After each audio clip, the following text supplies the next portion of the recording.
This channel does not promote any violent, harmful, or illegal activities. All content provided by this channel is meant for an educational purpose only. এই মুহূর্তে আরো একটা বড় খবরের দিকে নজর রাখতেই হচ্ছে। অত্যন্ত গুরুত্বপূর্ণ, মুর্শিদাবাদের নিখোঁজ সেই নার্সিং স্টাফ তার দেহ উদ্ধার হয়েছে। গতকাল রাতে ভাগীরথী থেকে দেহ উদ্ধার হয়। সাটুই এলাকায় দেহ দেখতে পান স্থানীয়রা। ময়না তদন্তের জন্য দেহ মুর্শিদাবাদ মেডিকেল কলেজ হাসপাতাল মর্গে নিয়ে যাওয়া হয়েছে। দিনে দুবার ব্যবহার করো স্টপেজ ক্রিম আর নিজেকে রাখো evergreen Keya Seth aroma therapy stop age cream আর খুঁজে পাও নতুন আমিকে। কৌশিক রয়েছেন আমাদের সঙ্গে। কৌশিক, 3 দিন ধরে নিখোঁজ, অবশেষে দেহ উদ্ধার হলো। কি বলছে পরিবার, পুলিশ কি জানাচ্ছে, নার্সিংহোম কর্তৃপক্ষ তারাই বা কি বলছেন?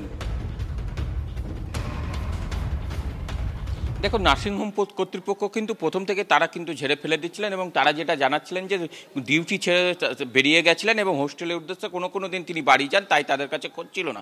অপরদিকে কিন্তু পুলিশের কাছে যে অভিযোগ হয়েছিল সে ভারতীয় ন্যায় সংহিতায় সেখানে কিন্তু যে অপহরণের অভিযোগ করা হয়েছিল এবং তারপর পুলিশ একটা বলেছিল যে একটা জুতো পাওয়া গেছে এবং তার মাকে দেখিয়ে শনাক্ত করা হয়েছিল, কিন্তু তারপর থেকে কিন্তু প্রায় 3 দিন পর তার দেহ উদ্ধার হয়েছে এবং ভাগীরথী থেকে।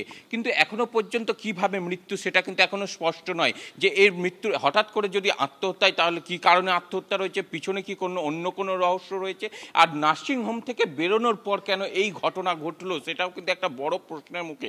কারণ পরিবারের অভিযোগ যে তার বাড়ির সঙ্গে সারাক্ষণ পরিবার তো এই অভিযোগটাও করেছিল। ওই তরুণী, ওই নার্সিং স্টাফ, তিনি বুধবার বেরিয়েছিলেন 8টা সাড়ে 8টা নাগাদ নার্সিংহোম থেকে, কিন্তু শুক্রবার নার্সিংহোম কর্তৃপক্ষ বাড়িতে খবর দেয় যে উনি নাকি নিখোঁজ। মাঝে একটা গোটা দিন বৃহস্পতিবার চলে গেছিল। কৌশিক,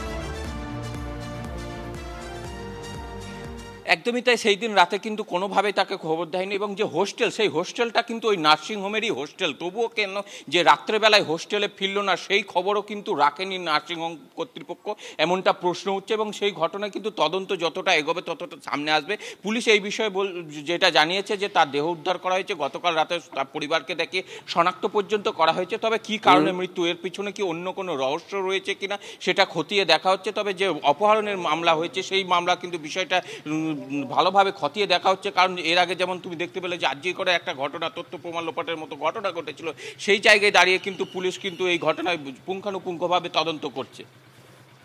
নজর থাকবে কৌশিক, নজর রাখো। আজকে 3য় দফা রাত দখল, আগামীকাল ভোর দখল। যারা এক্সক্লুসিভ কভারেজ দেখুন TV9 বাংলায়।